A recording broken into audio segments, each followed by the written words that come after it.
Hello guys, അസ്സലാമു അലൈക്കും. നമ്മൾ ഇന്ന് ഉണ്ടാക്കാൻ പോകുന്നത് നമ്മളെ ബീഫ് കറിയും അതേപോലെ കണ്ണൂർ കരപ്പത്തിലും പിന്നെ അതുപോലെ ആണപ്പത്തിലും. നമ്മളെ നാട്ടിലെല്ലാം ആണപ്പത്തിൽ എന്നാണ് പറയുക, ചില സ്ഥലത്ത് ഇത് കുഞ്ഞിപ്പത്തിരി അതേപോലെ കക്കറൊട്ടി അങ്ങനെയെല്ലാം പറയലും. അപ്പം നമുക്ക് ഫസ്റ്റ് തന്നെയായിട്ട് ബീഫ് കറി വെക്കാം. ബീഫ് കറി എന്ന് പറയുന്നത് വറുത്തരച്ച ബീഫ് കറിയാണ് കേട്ടോ വെക്കുന്നത്. അതാകുമ്പോൾ ഇതിന് ടേസ്റ്റ് ഉണ്ടാവല്. അത് നമ്മളെന്താക്കി 1 കിലോ ബീഫാണ് വാങ്ങിയിട്ടുള്ളത്. അതെല്ലാം നല്ല ചെറുങ്ങനെ കട്ട് ചെയ്ത് വെച്ചു. അതിന് ശേഷം നമ്മൾ 2 ഉള്ളി, തക്കാളി, പച്ചമുളക്, വെളുത്തുള്ളി, ഇഞ്ചിയും പേസ്റ്റ് ഇതെല്ലാം നമ്മളെന്താക്കി കുറച്ചൊരു പകുതി കുക്കറിലേക്ക് ഇട്ടു ബീഫിൻ്റെ കൂടെ. ബാക്കി പകുതി നമ്മൾ അവിടെ എടുത്ത് വെച്ചു. പിന്നെ അതുപോലെ 3 ടേബിൾ സ്പൂൺ മുളക് പൊടി, മല്ലിപ്പൊടി, മഞ്ഞൾപ്പൊടി ഇതെല്ലാം ഇടും. എന്നിട്ട് നല്ലോണം മിക്സാക്കുക. അതേപോലെ ഉപ്പ് ഇടണം കേട്ടോ. നല്ലോണം മിക്സാക്കി വെക്കുക. ഇത് ചില ആൾക്കാരെന്ന് വിചാരിച്ചാൽ ഫസ്റ്റ് ഇത് എണ്ണയിൽ വാട്ടും. നമ്മൾ സാധാരണ ഉള്ളിയും തക്കാളിയും പച്ചമുളകും വെളുത്തുള്ളിയും ഇതെല്ലാം ഫസ്റ്റ് എണ്ണയിൽ വാട്ടിയതിന് ശേഷമാണ് ബീഫ് ഇടൽ. ഞാൻ ഇങ്ങനെയാണ് വെക്കൽ. ഇത് നല്ല ടേസ്റ്റാണ് കേട്ടോ. പിന്നെ അതുപോലെ കുരുമുളക്, കുറച്ച് വെള്ളം ഒഴിക്കുക കേട്ടോ. എന്തെങ്കിലും കാരണവശാൽ അടിക്ക് പിടിച്ചെങ്കിലോ എന്ന് വിചാരിച്ചിട്ടാണ് ഈ വെള്ളം ഒഴിക്കുന്നത്. അതിന് ശേഷം നമുക്കൊരു 5-6 വിസിൽ അടുപ്പിക്കാം. പിന്നീട് നമുക്ക് തേങ്ങ വറുക്കാൻ വെക്കാം. തേങ്ങ വറുത്തരച്ച കറിയാണല്ലോ നമ്മൾ ഉണ്ടാക്കുന്നത്. അതിലേക്ക് നമ്മൾ ആദ്യം തന്നെ കുറച്ച് വെളിച്ചെണ്ണ, പിന്നെ അതുപോലെ വലിയ ജീരകം, പിന്നെ അതുപോലെ 2 സ്പൂണ് നേരിയരിയില്ലേ നമ്മൾ ഗീ റൈസ്, അത് ഇടുക. അതൊന്ന് കുറച്ചൊന്ന് ചുവന്നതിന് ശേഷം കുറച്ച് ഉള്ളി ഇടുക. ഉള്ളി കുറച്ചേ വേണ്ടൂ കേട്ടോ.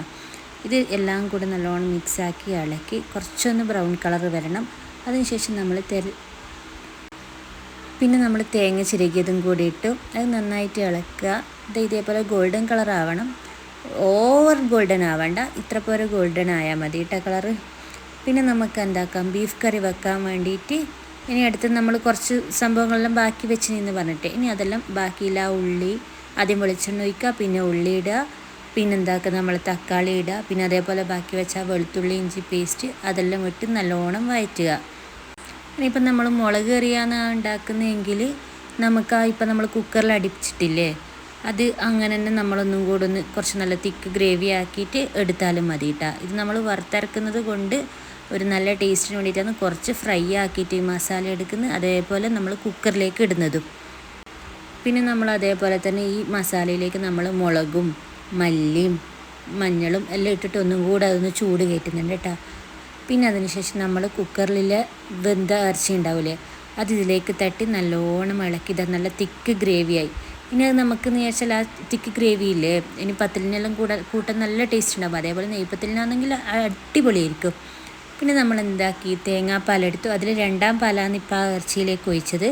അത് അവിടെ നിന്ന് തിളക്കട്ടെ. പിന്നെ നമുക്ക് വറുത്ത തേങ്ങയില്ലേ, അതിന് നമുക്ക് 1ാം പാലിൽ അരച്ചെടുക്കാം. നന്നായിട്ട് അരച്ചെടുക്കണം കേട്ടോ. നല്ല അധികം തരിതരിയൊന്നും ഇല്ലാണ്ട് നല്ല രീതിയിൽ തന്നെ അരച്ചെടുക്കണം. എന്നിട്ട് നമ്മൾ ആ തേങ്ങ അരച്ചതിനെ അതിലേക്ക് ഒഴിച്ചു. ഇപ്പം കറി കണ്ട നല്ല കുറച്ചും കൂടെ നല്ല തിക്കായി, നല്ല ഗ്രേവി ആയിരിക്കും, നല്ല ടേസ്റ്റ് ഉണ്ടാവും, നല്ല ഗ്രേവി ആയിരിക്കും, നല്ല ക്വാണ്ടിറ്റിയും ഉണ്ടാവും കേട്ടോ.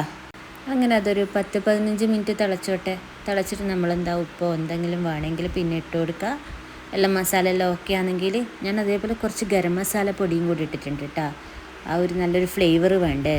പിന്നെ അതേപോലെ കറിവേപ്പില ഇട്ട് കൊടുത്തു. ഫ്ലെയിം അങ്ങ് ഓഫാക്കി.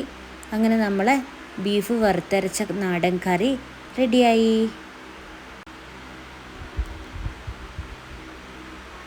ഇനി നമുക്ക് പത്തൽ ചുടുന്നത് എങ്ങനെ നോക്കാം. നമ്മളെ കണ്ണൂർക്കാർ പറയൽ പത്തൽ എന്നാണ് കേട്ടോ.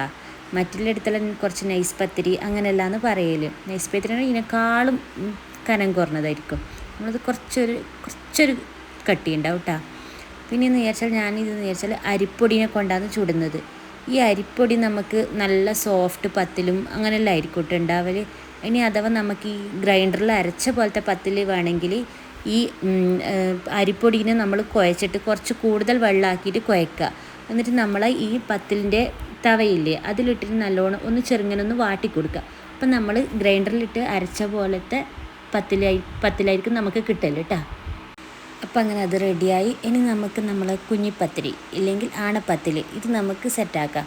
അതിന് വേണ്ടിയിട്ട് നമ്മൾ കുറച്ച് പച്ചരി പുതിർത്തിയിട്ടുണ്ട്. അതിന് ഒരു 3 മണിക്കൂർ അങ്ങനെ പുതിർത്തിയാൽ മതി. അതിലേക്ക് നമ്മൾ തേങ്ങ, ഉള്ളി, വലിയ ജീരകം, ഉപ്പ്, വെള്ളം ഇതെല്ലാം ഒഴിച്ചിട്ട് അരച്ചെടുക്കുക.